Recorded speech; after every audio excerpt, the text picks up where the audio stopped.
잘 지내셨죠? 우리 옆 사람하고 그래도 인사 한번 합시다. 잘 오셨습니다. 인사 한번 하시죠. 미국의 발달 심리학자 아놀드 게젤에 의하면 인간은 감당하기 힘든 상황을 맞이할 때 스스로 그 상황을 저항하면서 앞으로 나아가지 않고 뒤로 퇴보하는 발달 방향을 가지고 있다고 합니다. 어쩌면 지난 한 주간 대한민국은 감당하기 힘든 많은 사건, 사고들을 접하면서 국민들의 정서가 뒤로 퇴보할 수밖에 없었을 것이라는 생각이 듭니다. 저 또한 오송 지하차도 침수 사건 소식을 듣고 안타까운 마음에 일이 제대로 손에 잡히지 않다가 실종자 수색 중에 순직한 해병대 최수근 일병의 말도 안 되는 사망사고로 인하여 정말 여기 이 심장이 턱 막히는 답답함을 해결할 수가 없었습니다. 제 아들 지성이도 지금 해병대에서 군복무를 하는 중이라서 정말 남의 일 같지가 않습니다. 여러분 20살, 21살이면 사실 아직도 어린애입니다. 흙탕물 급류에 휩쓸리면서 살려주세요 라고 외쳤다는데 현장에서 직접 보지 않았는데도 그 절박한 환청 소리가 들리는 듯합니다. 이럴 때 목회자뿐만 아니라 이 땅의 모든 그리스도인들은 하나님께 어쩌면 한탄할 수밖에 없습니다. 하나님, 왜 이런 일이 이 땅에 일어나야 되는 것입니까? 저 어린 아들이 얼마나 무서웠겠습니까? 저 부모들은 이제 어떻게 살아가야 한다는 말입니까? 도대체 우리는 무엇을 할 수 있습니까? 여러분은 인생에서 감당하기 힘든 사건을 마주할 때 어떻게 하십니까? 세상 사람들은 괴로움을 잊을 수 있을까 싶어서 술을 마십니다. 그러나 술을 마시는 동안에도 괴롭고 술이 깨고 나면 더욱더 괴롭습니다. 그래서 더 술을 마시게 되고 그러면서 점점 몸도 망가지고 가정도 깨어지고 인간관계도 깨어집니다. 술은 절대로 우리 인생의 문제를 해결해 주지 못합니다. 목사인 저도 이런 가슴 아픈 사건을 듣고 보면 일이 제대로 손에 잡히지가 않습니다. 우울감이 몰려오면서 마음이 탁 막히는 것을 느낍니다. 그럴 때 저는 의식적으로 하나님, 제 마음에 하나님의 위로가 필요합니다 라고 외치면서 하나님의 말씀이 눈에 들어오든 안 들어오든 계속해서 성경 말씀을 읽습니다. 저는 성경을 읽을 때 항상 구약 성경과 신약 성경을 같이 읽습니다. 매일매일 순서대로 성경책을 쭉 읽어 나가는 가운데 신약은 데살로니가 전서를 읽고 있고 구약은 욥기를 읽고 있기 때문에 절망적인 마음에서 좀 벗어나고 싶어서 데살로니가 전서와 욥기를 펼쳐서 읽었는데도 도무지 마음에 위로가 되지 않는 것입니다. 설교 준비도 잘 안 되고 밥맛도 입맛도 없고 하루 종일 답답하기만 했습니다. 여러분, 이럴 때 방법은 오직 하나입니다.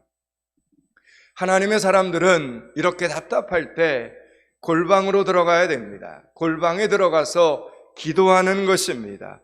기도라고 해봐야 하나님 소리밖에 안 나오지만 그래도 하나님 하면서 찬송가를 불렀다가 한숨 한번 쉬고 성경책을 펼쳐서 읽다가 또 한 번 한숨 쉬더라도 여러분, 그래도 우리가 기댈 곳은 하나님 한 분밖에는 없습니다. 국가가 위로해 줄 수 있겠습니까? 사람들이 위로해 줄 수 있겠습니까? 그렇게 며칠을 끙끙거리면서 하나님, 이 시대에 이 가슴 아픈 사연을 겪는 사람들에게 도대체 예수 믿는 우리는 무엇을 할 수 있습니까? 고민하는 저에게 하나님께서 찾아와 주신 말씀이 바로 오늘 저와 여러분이 읽은 이 나인성 과부의 이야기입니다. 이 말씀을 한 번 읽을 때 숨이 조금 쉬어졌으니 또다시 읽을 때 뭔가 하나님의 깊은 뜻이 있구나 깨닫게 됐습니다. 그리고 또 읽고 또 읽으면서 기도할 때 울고 있는 이 나인성을 향하여 예수님께서 하신 이 말씀이 지금 우리 대한민국을 향하여 하시는 하나님의 말씀이라는 사실을 개인적으로 깨닫게 되었습니다.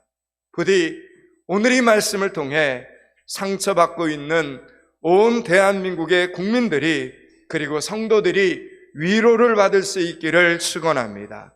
감히 바라기는 이번 장마로 인하여 가족을 잃고 집을 잃고 논밭을 잃고 삶의 터전을 잃은 아들을 잃고 소망을 잃은 많은 이재민과 유가족들에게 큰 위로가 될 수 있기를 주님의 이름으로 축원합니다. 오늘 보면 11절 말씀을 같이 한번 읽습니다. 11절을 같이 읽습니다. 그 후에 예수께서 나인이란 성으로 가실새 제자와 많은 무리가 동행하더니 아멘. 오늘 본문의 나인성 과부의 이야기는 한 여인이 그녀의 인생에서 겪게 된 삶의 애잔한 스토리입니다. 나인성은 급경사진 언덕은 아니었지만 다소 경사진 둔덕을 올라가야 하는 곳에 위치해 있었습니다.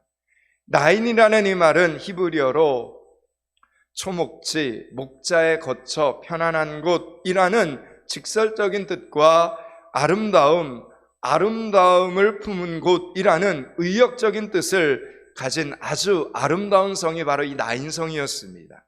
그런데 그 성의 이름과는 달리 지금 이름은 해석한 것처럼 아름답고 편한 곳이었는데 그 이름과는 달리 지금 나인성에서는 가장 슬픈 인간사의 아픔이 벌어지고 있었습니다. 여러분, 인간의 역사가 그렇습니다. 에덴 동산 얼마나 아름다운 곳이었습니까? 에덴 동산은 환희의 동산, 기쁨의 동산이라는 뜻을 가진 곳이었습니다.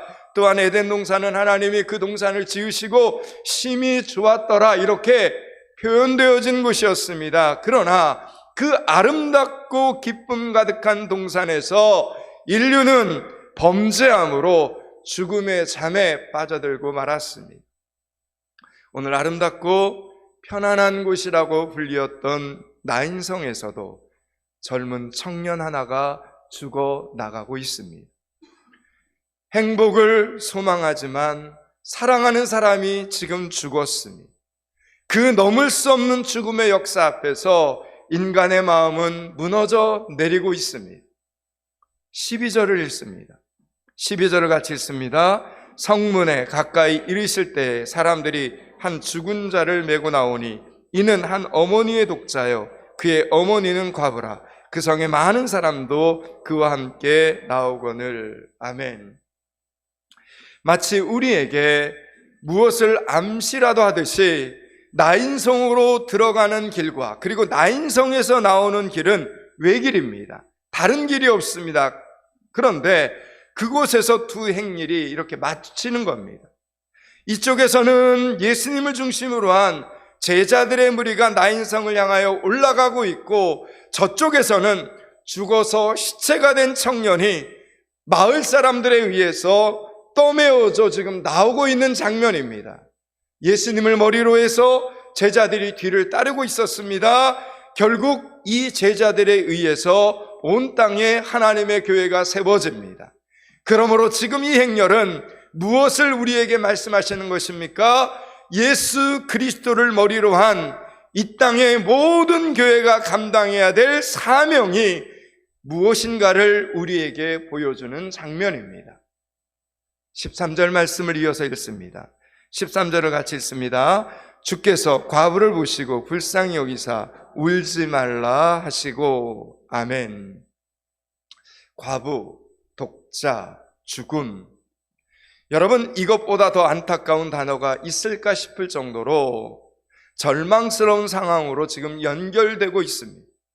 여러분, 이 일은 홀로 살던 어머니가 아들을 잃은 한 사람에게 일어난 절망이었지만 이 소식을 듣는 나인성 전체의 절망일 수밖에 없었습니다. 왜냐하면 인간이라면 누구나 다 마음대로 되지 않는 인생사에 절망하고 있기 때문입니다. 어떤 사람은 원치 않는 병에 걸려 가슴을 치고, 어떤 사람은 이룰 수 없는 소원으로 인하여 한이 맺혀 있으니, 길을 가다가 묻지마 폭행과 살인을 당하기도 하고 의도치 않은 과실치사로 다른 사람의 인생을 망가뜨릴 때 인간은 너무 괴롭습니다. 선한 것을 원하지만 선한 일을 이룰 수 없을 때가 너무나도 많습니다. 마치 아이를 낳으려고 하나 해산할 능력이 없는 것과 같습니다. 우리에게는 선한 일을 할 수 있는 능력이 없습니다. 하늘에서 갑자기 쏟아지는 폭우를 우리의 두 손으로 막을 수도 없고, 무너져 내리는 흙더미를 우리는 붙잡을 수도 없습니다. 살려달라 외치는 소리를 듣고 있는 힘을 다해 손을 뻗어보지만 거센 인생의 물줄기 앞에서 우리의 손이 그들에게 미쳐 닿지를 않습니다. 나인성 과부가 맞이한 이 절망은 어쩌면 우리의 절망이요, 이 시대의 절망이며 죄인된 인생들이 걸어가는 절망이다라는 이야기입니다. 그렇게 이 땅을 살아갈 인생들이 필연적으로 짊어져야 할 이 죄짐을 지고 여인이 지금 울고 있는 장면입니다. 아무리 많은 눈물을 흘려도 살아 돌아올 수 없는 아들인데도 지금 그녀가 할 수 있는 일은 오직 우는 것뿐이었습니다. 동네 사람들도 울면서 그녀의 뒤를 따라 나오고 있었습니다. 그들이 죽은 자를 위해서나 산 자를 위해서 할 수 있는 최고의 그리고 최선의 예의였기 때문입니다. 그 외에는 인생의 절망 앞에서 인간이 할 수 있는 것은 아무것도 없었습니다. 여러분, 그때 우리 예수님께서 외길에서 이 여인을 만나는 겁니다. 예수님께서는 이제 그녀를 보시고 어떤 마음을 품으셨는가 하면 성경은 불쌍히 여기사 이렇게 말합니다. 그녀를 불쌍히 여기셨습니다. 헬라어로 스플랑크 니조마이입니다. 이 단어는 성경 전체에서 굉장히 중요한 단어 중에 하나입니다. 창자가 뒤틀리는 고통이라는 뜻을 담고 있는 이 단어는 예수님께서 자기 백성을 향해서 품으시는 그리스도 예수의 마음이었기 때문입니다. 우리는 오병이어의 기적을 알고 있습니다. 오병이어의 기적에서도 이 단어가 쓰여졌습니다. 예수님께서는 날이 저물어 먹을 것이 없는 큰 무리를 둘러보시면서 그들을 불쌍히 여기셨습니다. 우리가 제대로 먹지 못해서 배고프고 허기가 질 때, 몸이 아프고 기운이 없을 때, 도대체 어디로 가야 할지 방황하고 힘들어하는 모습을 보일 때, 여러분, 우리 주님은 창자가 끊어지는 아픔을 가지고 저와 여러분을 불쌍히 여기시는 주님이라는 이야기입니다. 그때 예수님은 무리를 마을로 보내자는 제자들에게 이렇게 말씀하십니다. 그럴 것 없다. 너희들이 먹을 것을 나누어 주어라. 여러분, 그 제자들이 이 땅에 하나님의 교회를 이끌어갈 대표들이었습니다.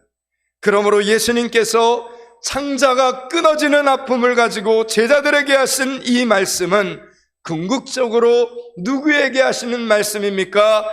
이 땅의 모든 교회들에게 하시는 말씀이라는 이야기입니다. 저와 여러분에게 하시는 말씀, 포항믿음교회에 하시는 말씀이라는 이야기입니다.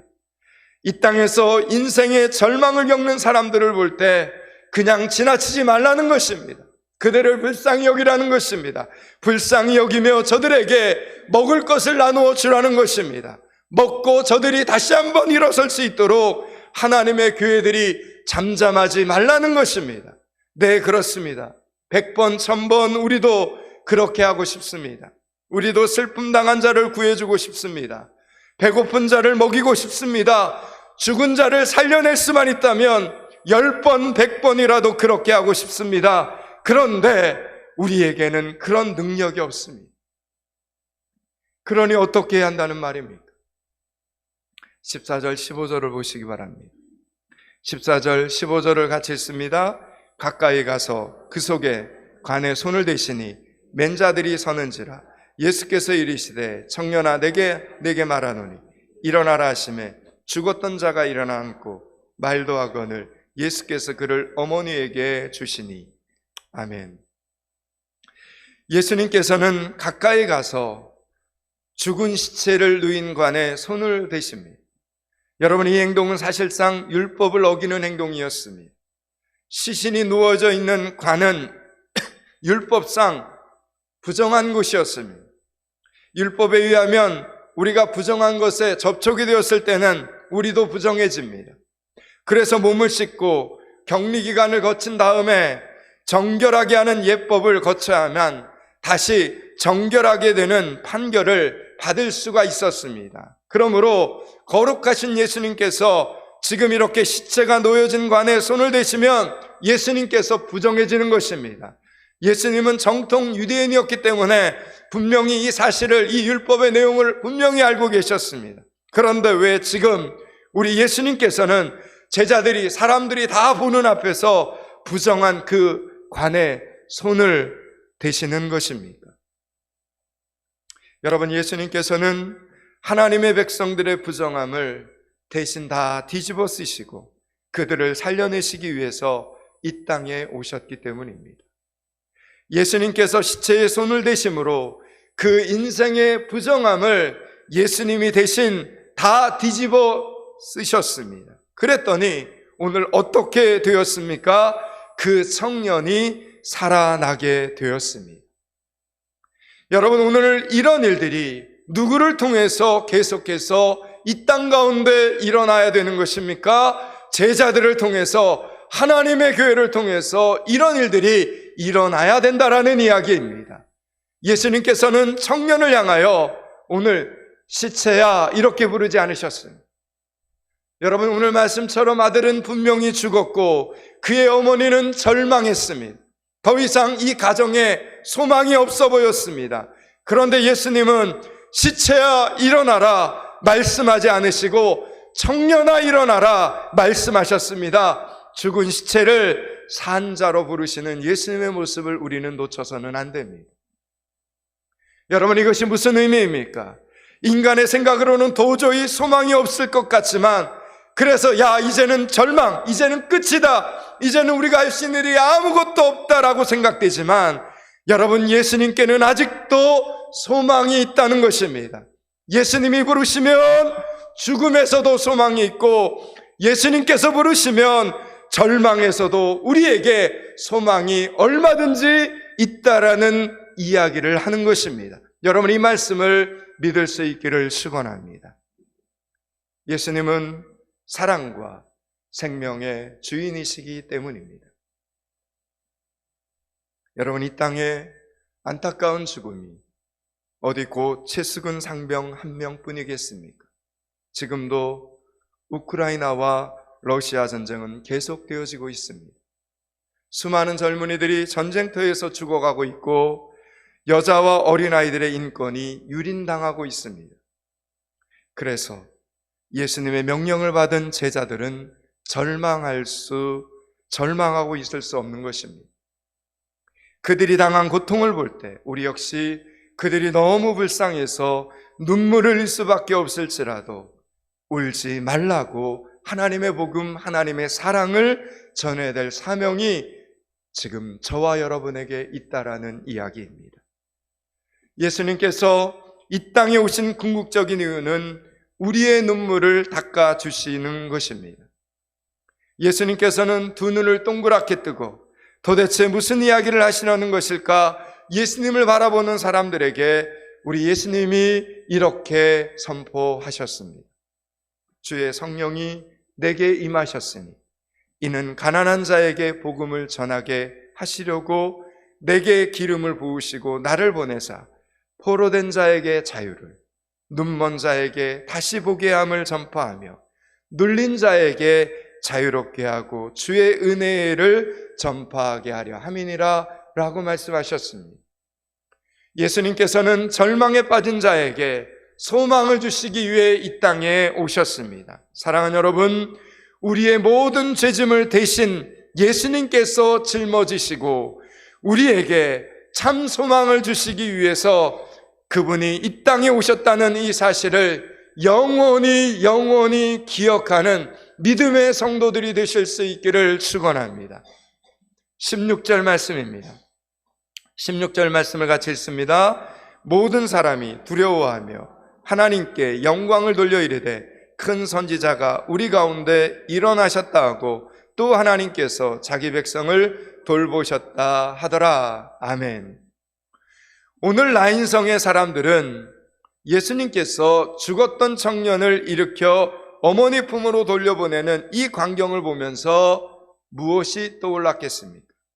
여러분, 이 나인성은 수넴 지역과 가까운 곳입니다. 여러분은 수넴이라고 하면 떠오르는 단어가 있지 않습니까? 그렇습니다. 수넴 여인의 아들을 살려서 일으킨 사건이 있었습니다. 여러분, 이 지역 사람들은 구약 성경에 나오는 그 유명한 엘리야 선지자의 스토리를 알고 있었습니다. 나인성 사람들은 예수님의 지금 이 기적을 보면서 당연히 옛 선지자를 연상했던 것입니다. 그래서 오늘 이 16절에 큰 선지자가 우리 가운데 일어나셨다, 하나님께서 자기 백성을 돌보셨다라는 이 말을 지금 하고 있는 장면입니다. 16절 말씀을 한 번 더 읽겠습니다. 16절입니다. 모든 사람이 두려워하여 하나님께 영광을 돌려 이르되 큰 선지자가 우리 가운데 일어나셨다 하고 또 하나님께서 자기 백성을 돌보셨다 하니라. 아멘. 여러분 보십시오. 이제 이 나인성에 하나님께서 우리를 돌보시는구나라는 소망이 일어나기 시작을 한 겁니다. 인간의 힘으로는 아무것도 할 수 없는 죽음 앞에서 동병상련의 마음으로 같이 울고 있던 나인성 사람들이, 그 사람들의 마음속에 소망이 일어나기 시작을 했다는 겁니다. 결국 한 여인만 눈물을 멈추게 된 것이 아니라 온 나인성 사람들의 눈물도 같이 멈추게 되었던 것입니다. 저는 이 은혜가 이 나라와 이 민족 가운데 흘러 넘칠 수 있기를 축원합니다. 여기까지가 오늘 본문의 전체 메시지입니다. 이제 말씀을 마치려고 합니다. 사랑하는 여러분, 우리는 하나님의 말씀을 읽으면서도, 하나님의 말씀을 들으면서도 마음속으로 규정을 짓습니다. 그렇다 한들 무엇으로 생명을 대신하겠는가? 예, 그렇습니다. 저도 인간이라 부모라서 상식적인 생각을 뛰어넘기가 어렵습니다. 그러나 하나님의 말씀 앞에서 우리는 그것마저도 내려놓을 수 있어야 합니다. 하나님께서 어떤 방법으로 찾아오셔서 인생의 슬픔을 당한 자 앞에 어떤 외길로 맞닥뜨려 찾아오셔서 어떤 죄짐을 대신 져주시고 죽음의 자리에서 생명의 자리로 옮기실지 저와 여러분은 알 수 없기 때문입니다. 그러나 우리 주님이신 예수 그리스도께서는 이미 언제나 방법이 있으신 것을 믿을 수 있기를 축원합니다. 예수님의 십자가는 모든 악한 것과 모든 비참한 것과 모든 억울한 것을 다 덮을 수 있는 구원임을 믿으시기 바랍니다. 능력임을 믿으시기 바랍니다. 오늘 저와 여러분을 향하여 너희가 먹을 것을 주어라 말씀하신 이 말씀을 기억하면서 울고 있는 대한민국을 향하여, 이 나라와 이 민족을 향하여, 이 땅의 모든 하나님의 백성들을 향하여 여러분이 하나님의 말씀을 전해주고 기도를 주면서 하나님의 크신 사랑을 나누어주는 믿음의 예배자들이 되실 수 있기를 주님의 이름으로 축원합니다. 기도하겠습니다. 하나님, 인생의 절망 앞에서 인간이 할 수 있는 일이 아무것도 없습니다. 우리 모두 하나님의 말씀 앞으로 나아가게 하여 주시옵소서. 하나님의 말씀을 믿게 하시고 그 말씀이 생명이 되게 하시고 그 말씀이 능력이 되게 하여 주시옵소서. 이번 한 주간 말씀 앞에 깨어서 울고 있는 대한민국을 향하여 소망을 주고 은혜를 나누며 하나님의 크신 사랑을 전하는 믿음의 사람들이 되게 하여 주시옵소서. 예수 그리스도 이름을 받들어 기도드리옵나이다. 아멘.